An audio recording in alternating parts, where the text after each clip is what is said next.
Welcome to our tutorial on switching your Twitter profile to the community category on PC. Let's walk through the steps together.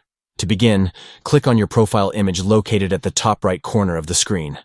Next, find and click on the button in the top right labeled Edit Profile. Scroll down the page until you see the option to edit professional profile and click on it. Once in the professional profile editor, locate and click on Category. In the search bar, type Community and select it from the list of available options. To confirm the change, click on Save. By following these steps, you can effectively update your Twitter profile to reflect your involvement in the community category. Enhance your online presence, connect with others who share similar interests, and engage with a wider community on Twitter. Thank you for watching, and we hope this tutorial has been helpful in customizing your profile. Stay connected and continue to build your online community.